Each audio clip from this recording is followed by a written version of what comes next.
Hello guys, good evening. Welcome to my YouTube channel. This is Autobuison. So may gagawin tayong diagnose ngayon. JMC Envoy. So ang issue nito, may check engine tsaka nanginginig. Check natin kung may misfire yung makina nito. So sundan nyo lang guys yung video na to. At tsaka kung bago pa lang kayo sa YouTube channel ko, paki-like, share, subscribe sa YouTube channel Autobuison, at saka paki-click ng notification bell button guys, at saka paki-follow na rin at saka like, share yung FB page ko, UB Works TV. So papakita ko sa inyo guys yung unit dito, yan JMC. So ayan, nanginginig siya guys, nanginginig. So check natin ng computer kung anong misfire, tapos isa-swap natin yung ignition coil or spark plug pag may makita tayong kakaiba. So tara guys. So dito guys, nakasalang na yung computer natin. So makikita ninyo may check engine dyan, isa lang yung naka-indicate dyan na ilaw. So sinalangan natin ng computer. So makikita ninyo guys sa computer ngayon, at saka maramdaman nyo sa manibela guys, may vibration siya. So ang misfire niya ay number 2 cylinder. So misfire graphic, nasa misfire graphic tayo, cylinder number 2 yung misfire. So susubukan natin mag swap ng injector at saka spark plug kung lilipat siya sa number 3. So pagpalitin natin yung number 3 at saka na yung number 2 para ma-prove natin na okay yung ignition coil at saka spark plug, ililipat natin sa number 3. So kung hindi siya lilipat, meaning injector or internal. So dito tayo guys sa engine hood bay. Ngayon pagpalitin natin guys yung cylinder number 2 sa cylinder number 3, yung ignition coil at saka spark plug. So ililipat natin yan guys, saka check rin ninyo guys yung connector, baka nasunog lang. So far wala naman sa sunog sa connector at saka sa ignition coil. Ngayon ililipat natin yan guys, yung number 2 ilalagay natin sa number 3, ignition coil at saka spark plug. Kung hindi siya lilipat guys yung misfire, meaning may problema doon sa valve train niya. Either yung valve hindi nagsasarado, or kaya yung niya guys, injector is flooded, or kaya may problema talaga yung injector, so barado, ganyan. So tatry muna natin yung first step, lilipat natin yan siya. Kasi doon naman sa voltage reference ng ignition coil feed supply niya, okay naman yung mga supply doon sa electrical. So ililipat natin yan guys. So from number 2 ilalagay natin sa number 3, tapos yung number 3 ilalagay natin sa number 2.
So dyan guys, pagpalitin na natin yan guys. Yung tinanggal natin sa number 2, ilalagay na natin sa number 3. Tsaka yung number 3 na tinanggal, ilalagay natin sa number 2. So pasensya na kayo guys, walang mapagpatungan doon ng camera sa makina dahil yung engine hood din yan punong-puno. Walang pwedeng malagyan ng camera natin. So kaya dyan na lang muna sa toolbox. Yan yung ignition ng number 2 na luma, ilalagay natin sa number 3. So yung naiwan na sa ibabaw ng toolbox, yung number 3, ilalagay natin sa number 2. So wala tayong cameraman guys, kaya, at saka wala tayong mapagpatungan ng camera din doon sa makina or doon sa engine hood bay. Kasi punong-puno yung engine hood bin yan eh. So pasensya na lang kayo, pinapakita ko lang sa inyo yung tinanggal natin at saka yung kondisyon nung tinanggal natin. Tapos niyan guys, titingnan natin uli doon sa computer kung lumipat ba yung misfire nya.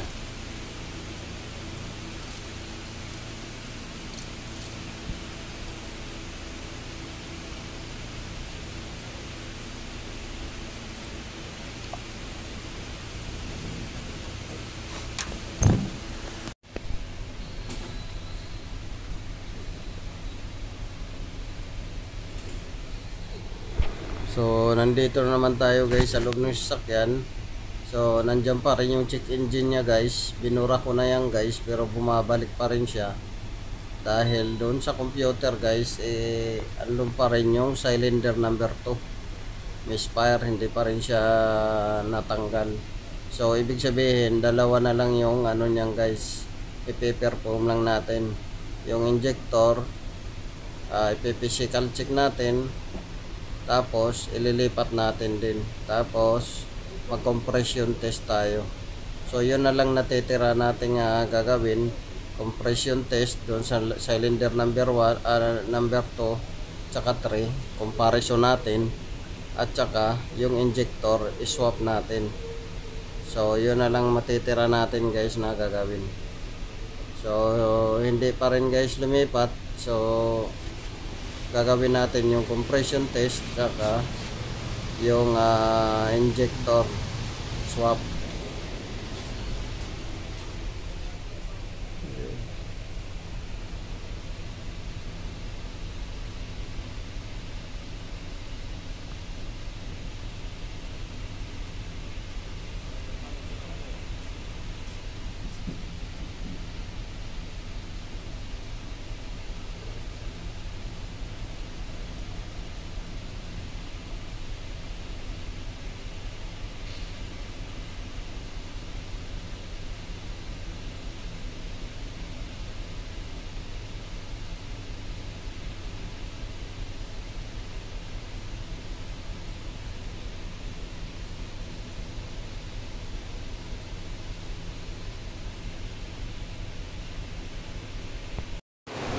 So yun guys, binalik na natin guys yung injector tsaka yung ano, ganun pa rin siya guys. So mayroon pa rin vibration, mayroon pa rin siyang code.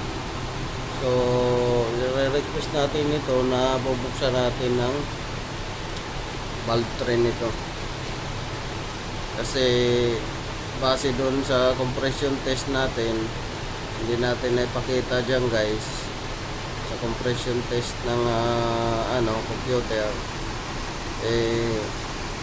bagsak siya. Ibig sabihin mababa siya sa iba, yung iba matataas. Yung cylinder number 2 mababa, tapos yung injector medyo yung pulse nya, sa pulse graph nya mabagal. Ayun lang guys.